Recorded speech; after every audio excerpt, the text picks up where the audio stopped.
그 송영길이라고 하는 당 대표 출신의 진짜 한참 선배인데 초선밖에 안 되는 한민수 정도의 의원이 우습다라고 하는 정도로 치부해버리는지.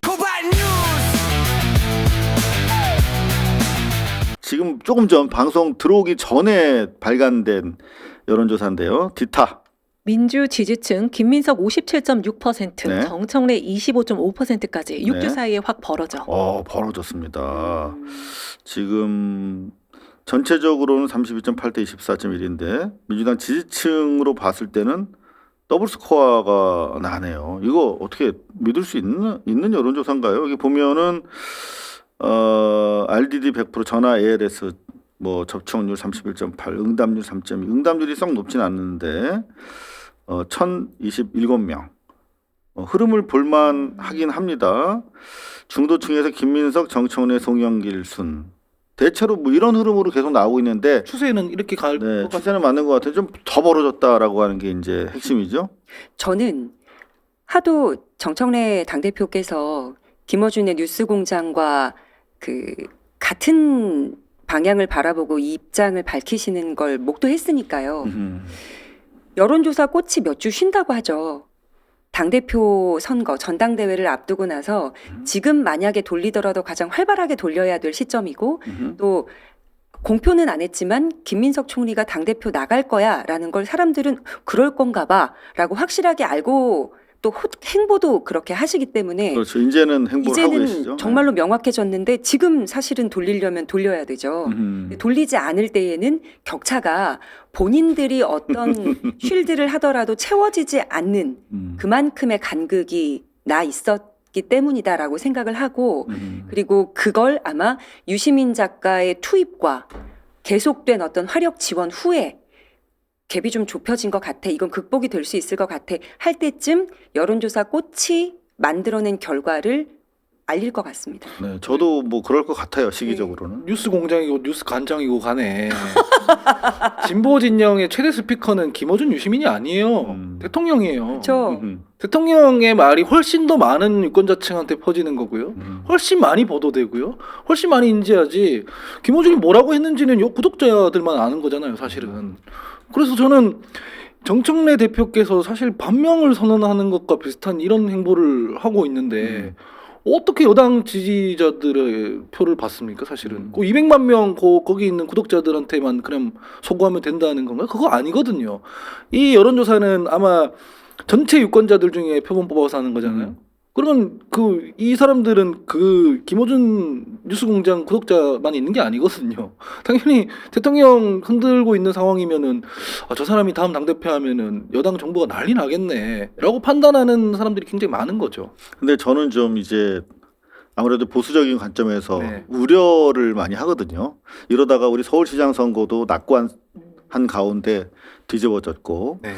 혹시라도 정청래 대표 지금 대통령의 사실상 반하는 한국일보의 표현대로라면 지금 내전 양상으로 가고 있는 상황인데 만에 하나 정청래 대표가 우리의 지금 관측되고 있는 여론조사 결과와 달리 숨어있는 샤이 정청래 때문에 실제로 당대표 연임이 됐을 때 이건 뭐 저뿐만 아니라 모두가 그렇게 이제는 생각하시는 것 같은데 대통령 레임덕이 바로 오는 거예요. 그렇죠. 그런데 실제 그런 우려가 좀 저는 느껴지거든요. 이를테면 대통령이 빅 스피커, 가장 큰 스피커죠.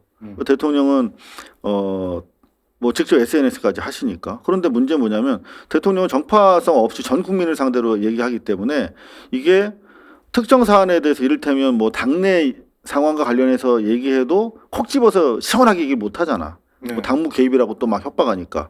그래서 이렇게 보편적인 취지로 이야기를 하다 보면 꼭 뉴스공장 같은 데서 자기네 유리하게 해석을 해버린단 말이야. 네. 그렇기 때문에 뭐 해석 권력이다 이런 얘기도 하지만 실제로 그 동접자 20만 명의 누적 시청자 한 200~300만 명이 상당히 크리티컬한 권리당원을 구성하고 있단 말이에요. 네네. 실제로 지난 뭐 그 선거에서 봤듯이. 그래서 그런 점들이 좀 우려가 된다 하는 점을 말씀을 드립니다. 그래서 어찌됐든 간에 이런 여론조사가 긍정적으로 대통령 힘을 실어주는 방향으로 나와도 저는 좀 걱정이 되는데 확실한 것은 5월 9일 이 또 동일한 비전 코리아 조사 때는 김총리랑 정청래 25대 25 팽팽하게 맞섰는데 3자 대결에서도 27대 23으로 벌어지고 또 송영길 변수가 생겼다. 12.9%.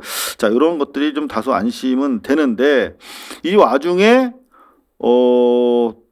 조선일보가 단독 기사를 냈어요. 송영길. 전대 출마 준비 끝낸 정청래, 이는 송영길과 관저 만찬. 이게 무슨 얘기가 봤더니 다시 좀 더 자세한 기사가 나왔습니다. 송영길 이 대통령 순방 귀국 당일 비공개 만찬, 당권 도전 가시화. 요걸 제가 그래서 좀 취재를 좀 해봤어요. 네. 대통령의 순방 귀국 당일 상황이 어떤 상황이었는가. 대통령은 사실 취임 1주년 기자회견 전부터 대단히 엄청 불편했죠. 지선 결과 때문에. 네. 그리고 대통령도 회견에서 얘기했지만 3일 동안 평상심을 유지하기 되게 어려운 상황이었어요. 얼굴 표정으로. 네. 그래서 결국은 기자회견 하기 전에 정청래 대표랑 모종의 커뮤니케이션이 있어요. 그래서 정청래 대표 쪽으로 대통령이 이번 선거와 관련해서 대단히 안타까워하신다라고 하는 메시지가 갔음에도 불구하고 아무런 대응이 없었던 거고 사퇴하겠다도 없고 뭐 여전히 이거는 뭐 승리다 이러고 있으니까 대통령이 이제 월요일 기자회견에서 세게 네. 한 20분 가까이 치고 뭐 여당 뭐 성공하는 여당 뭐 유능한 여당 그거 다 실패했다 이런 취지로 말씀하시고 이제 그 다음 날 떠난 거잖아요. 네. 가서도 계속 힘들었던 거야. 그런데 가 있는 동안에 정청래 대표가 오히려 조롱하는 듯한 워딩을 계속 냈단 말이에요. 네네. 대통령 뭐 엑셀런트 뭐라 그래요? 뭐 월드 클래스 뭐 이런 얘기는 하고 네. 자기 반성은 전혀 없었어요. 그리고 와가지고 공항에서 지난번에 출국장에서 안 불렀더니 그걸로 또 난리가 나가지고 불렀는데 오히려 거기서 막 90도 인사하면서 또 자기 정치를 해버린 거잖아. 네. 정청래가. 그리고 나서 관저로 송영길 대표를 만난 거예요. 그러니까 그런 상황에서 얼마나 대통령 입장에서는 지금 향후 전국 안정적인 전국 구상을 위해서 누군가와 각별한 대화가 필요했던 상황이었던 거죠. 왜 해외 순방 후에 해외를 지선 기간 포함해서 계속 스킨십을 했던 송영길 전 대표를 모셔서 이야기를 두 분이 나누었을까? 깊이 생각해 보면 짐을 좀 내가 만약에 업무가 너무 많다면 다 다루기가 역량도 그렇고 어쨌든 물리적으로 도움을 요청하셨을 것 같다는 생각이 일단 들고요. 그리고 한 생명이 탄생해도 100일 기념해주고 돌잔치 해주고 합니다. 그 가족들이 다 모여서. 그런데 어떻게 된 게 이재명 대통령은 100일도 1주년도 이렇게 천대라 하면 또 너무나 나가는 표현이겠지만 어떻게 이렇게 다들 재뿌릴 수가 있어요. 그렇죠. 그 중요한 시기마다. 그래서 내가 항상 위태로웠을 때 개항의 자리를 내어주고 거기에서 다시 국회의원의 발판, 의정활동을 할 수 있는 발판을 마련해 준 나의 동지이자 당에 있을 때는 형과 같은 존재 그렇죠. 송영길과의 대화가 필요하지 않았을까? 그건 뭐 개인, 대통령 개인으로서도 그렇고 당을 생각하는 입장에서도 그렇고 그리고 앞으로 정국을 꾸려나가는 데 있어서도 그렇고 좀 터놓고 얘기할 상대가 좀 필요하셨을 거라는 생각이 들어요. 그래서 앞으로 이거는 뭐 예측의 영역인데 어떤 대화를 주로 나눴을 것 같아요? 우리가 뭐 그래도 대통령 주변이나 송영길 뭐 의원이랑은 또 자주 또 연락도 하시고 그러시지 않습니까? 송영길 전 대표님이 꿈꾸는 건 첫 번째, 대법 판결 받기 전부터 나에게 다시 정치할 수 있는 기회가 된다면 나는 이재명을 돕는 데 인생을 쏟을 것이다. 였어요. 그 메시지는 한 번도 변한 바가 없고 그리고 내가 푸틴하고도 친하고 러시아, 아주 그 얘기 계속 하시더라고요. 몽골, 아시아 쪽 그러니까 막 거의 9개 국어를 한다라고 정평이 나 있잖아요. 네네. 그럼 나의 쓰임이 뭘까? 내가 앞으로 어디에 가서 이재명 정부의 성공을 위해 도울 수 있는 내가 부품이 될 것인가를 고민을 엄청 많이 하셨단 말이에요. 그리고 지금 뭐 미 중동 사태 났을 때에도 밖으로 나가서 거기에서 하원 의원들을 누구누구 다 만나시잖아요. 그러니까. 그럼 지금 그 행보를 읽어봤을 때에는 이재명의 빛나는 외교의 뒷백이 될 수 있는 그런 역할을 내가 할게. 내가 한번 나를 불살라 보겠어. 뭐 이런 메시지가 있지 않았을까 싶어요. 그거는 제가 봤을 때 이제 만찬을 관저에서 극비리 했습니다. 비공개로. 오프닝 앞부분에서 그런 얘기를 했을 것 같아. 근데 저는 대통령의 주요 관심사는 지금 지선에 대한 평가와 향후 안정적인 국정 운영을 위한 당청의 원팀 그거거든요. 이거 어차피 예측인 거잖아요. 제 생각을 말하는 거잖아요. 네네. 둘이 그냥 정청래 욕했을 것 같아. 오케이. 자, 그 지선에 대한 평가적 측면에서 너 책임성과 관련된 이야기 아니 그뭐 이럴 충분히 수가 했을 것 같고. 아니 그냥 이건 뭐 우리의 내피셜이니까 여러분. 둘 다 사람이니까 야 이게 1년 됐는데 당에서 나한테 이렇게 말이 되냐? 야, 법을 통과를 하나도 안 시킨다. 그럼 뭐 올림픽 공원 저거 왜 안 가냐? 맞아. 뭐 어쩌자는 거냐? 야, 그 지금 만약에 정청래가 또 연임한다 그러면 또 나한테 이렇게 하듯이 뭐 사사건건 얘기를 할 텐데, 정부가 추진하는 법은 제대로 안 하고 자기 정치만 하고, 자기 정치하는 건 좋다 이거야. 근데 내가 부담스러운 것, 지지자들 입장에서는 이제 반발을 일으킬 만한 그런 법안이 있으면 당에서 그거를 수기해가지고 설득도 해주고 자기들이 그래야지. 그렇지. 자기들이 앞장서가지고 나를 공격하고 그러면 어쩌자는 거야. 그래서 나는 지금 이게 되게 불편하다 이렇게 욕했을 것 같은데요. 송영길 대표 너무 심했어요. 맞습니다. 그리고 막 정천이 안 됩니다. 제가 내가 올라가서 가서 욕하겠습니다. 이러고. 그래서 오죽하면 내가 이걸 어떻게 바로 잡으려고 몇 마디 했는데 또 어느 뭐 시모 의원이 나 공격하고 막 아유 그 생각 봤습니다. 생각 같아가지고는 훈식이 내보내고 싶은데 그럼 비서실장도 뭐 못 찾을 것 같고 진짜 애착 인형이고. 그러니까 맞습니다. 국무총리랑 근데- 당신이 좀 이렇게 해가지고 당을 좀 추슬러 주시오. 이제 2년 차인데 벌써부터 이렇게 막 당 정부 흔들고 하면 안 되는 거 하지 않소? 뭐 이렇게 했을 것 같은데요. 근데 제가 그 중에서 내피셜입니다. 말씀 중에서 하나 취재된 부분이 있어가지고 팩트로 네. 말씀드리면 올림픽 공원과 관련해서도 네. 청와대는 바로 목요일인가부터 이 했잖아요. 심각성을 네. 인식했어요. 그래서 대응하셨죠. 메시지를 계속 냈는데 실제 그 학생들과 면담을 원래 청와대에서 하려고 그랬어요.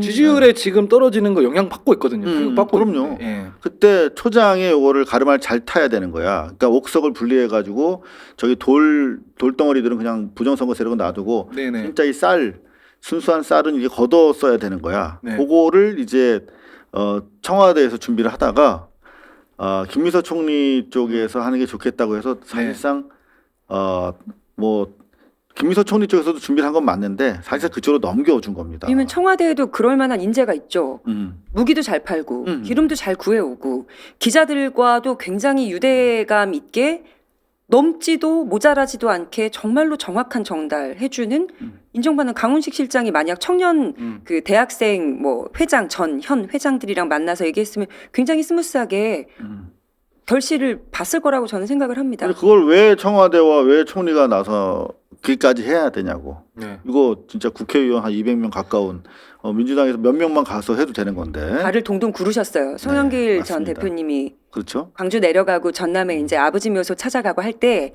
이놈의 성관이 놈들 이거 이렇게 어떻게 해야 될지 대응 방안 마련하고 이거를 이제 참모진들하고 이야기를 나누면서 근데 나 지금 이제 지선 끝나가지고 의원 당선자인데 지도부가 나서야 되는데 그럼 송영길 저놈은 맨날 막 앞장서가지고 자기 이렇게 돋보이게 뭐 의정활동 뭐 자기가 당대표야 이런 얘기가 나올까봐 못 가셨던 것도 맞는 것 같습니다. 그렇죠. 예. 여하튼 뭐 이렇게 저렇게 우리가 뇌피셜을 굴려봤는데 우리가 뭐 상식적으로 어떤 지선 관련해서 수고하셨다라고 하는 감사의 덕담 그리고 또 평가 과정에서 뭐 정청래 당 대표에 대한 뭐 비판적 얘기도 오갔을 가능성이 높고 그다음에 향후에 송영길 대표의 어떤 그 의정 활동에 대한 뭐 구상도 나눴겠죠. 그런가 하면은 가장 중요한 건 이제 전대와 관련된 수기도 뭐 나름대로 이야기가 있었을 수도 있겠다. 그러니까 그 정도로. 우라통이 터지지 않겠어요? 어디 가서 말도 못하고 뭐 하면 당무 개입이라고 뭐 난리들을 치고 앉아 있고 사실 당무 개입도 아닌데 그러니까 뭐 비공개 간담회 하면서 허심탄회하게 얘기를 했겠죠. 속 네. 터진다고. 네. 자 일단 우리 송영길 대표 뭐 본격 행보는 아닙니다만 벌써부터 지지세가 이제 도처에서 확인이 됩니다. 광주 전남 교수 107명, 송영길 지지선언, 호남 정치 되살릴 적임자, 국정 경험 두루 갖춘 든든한 일꾼. 그렇죠. 자, 그런데 이제 본격적으로 출마 선언은 지금 연동이 돼 있죠. 정청래 대표 하는 거 봐서 한다라고 했더니 한민수 대변인이 당대표 비서실장일 거예요. 아마. 아니 그래도 이 워딩이 뭐 대단히 우습게 생각하는 사람이 많을 것이다. 뭐 이런 취지의 얘기가 나왔다면서요? 나 안 우스운데. 네? 저는 안 우스운데. 진지하죠, 우리는. 그러니까 이게 정확하게 이 워딩이 뜻이 뭡니까? 그러니까 그 송영길 대표가 송영길 의원이 정청래 대표가 나오면 자기도 검토해 보겠다라고 하는 말이 웃기다는 거예요. 웃기다는 거죠. 그러니까 이게 왜 웃기지? 출마하는 거면 본인 의지대로 출마하면 되는데 뭐 남이 하는 거 봐가면서 출마 여부를 정하는 거 그 말이야? 이 얘기를 하는 건데 아니 당대표가 똑바로 할 것 같으면은 내가 굳이 안 나서도 된다 이 얘기인 거잖아요. 송영길 대표께서는. 그게 왜 웃기는 거지? 그 전에 어떤 얘기가 있었냐면 내가 당대표 하던 시절에 대선에서 패배하고 나는 책임을 통감하고 그리고 사퇴의 의사를 밝혔다. 그때 이제 이재명의 입장을 듣고 행보를 결정했다.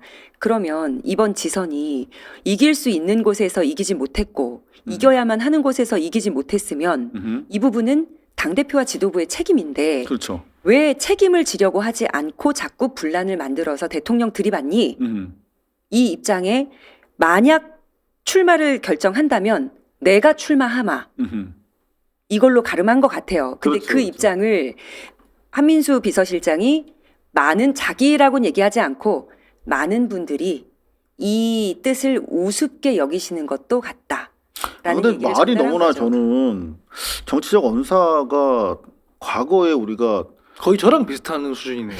아니야. 우리 저 하원기 소장은 아름답습니다. 가끔가다 이제 사이다가 나와서 그렇지. 우리가 윤석열이랑 박근혜를 거치면서 야당을 좀 거칠게 했죠. 민주당이. 그래서 혀가 좀 많이 좀 이렇게 날이 섰나 아직도? 왜 대통령이나 왜 상대 같은 당 중진 한 편인데 대통령이 그런 얘기도 했지 않습니까? 기자회견에서 왜 이렇게 원수대하듯이 하냐고. 근데 이런 게 너무나 안타깝습니다. 왜 그 송영길이라고 하는 당 대표 출신의 진짜 한참 선배인데 초선밖에 안 되는 한민수 정도의 의원이 우습다라고 하는 정도로 치부해 버리는지 이거는 정치적 언사가 아니지 않습니까? 그리고 정청래 대표께서 모두 발언에 여러 번 말씀을 하신 게 대통령께서는 앞으로 나아가시라. 싸움은 내가 하겠다. 근데 그 싸움의 대상이 이제 정청래의 바뀐 것 싸움에서. 같아요. 그리고 자꾸만 김어준 또 매불쇼도 살짝 그런 기운이 있었지만 지금 휴방 중이니까 왜 자꾸 김민석과 이재명을 떼어내려고 하는지 모르겠어요. 거기서 이제 떼어내요 자꾸. 떼어내는 정도가 아니라 김민석을 반명 또는 명파리 정도로 지금 폄훼하고 있지 않습니까? 그리고 갑자기 공격하고, 그죠? 뜬금없이 이낙연과 뭐 김민석을 뭐 엮는다든지 이재명을 엮는다든지 하는 새로운 시도를 하고 있는데 지금 나온 여론조사를 보시면 정청래와 따로 김민석, 송영길의 합친 표는 이재명 대통령 지지율하고 똑같아요. 분리가 안 된단 말이죠. 예, 그걸 좀 눈여겨 봐주셨으면 좋겠습니다. 자, 이제 본격적으로 뭐 전대가 시작은 안 됐습니다만 이제 이런 기사가 나오고 있네요. 최고위원 출마 후보 군인데 친명에는 박선원, 박선원, 박성준, 박성준, 이건태, 정준호, 정진욱, 김용. 네. 뭐 알만한 분들 친명에 적통을 잇는 분들이 많이 있고 친청으로 보니까 이성윤, 네. 최민희, 한민수. 이거 다 뉴스공장 식구들이네요. 이렇게 제고이 구성되면 참 시끄럽겠네요.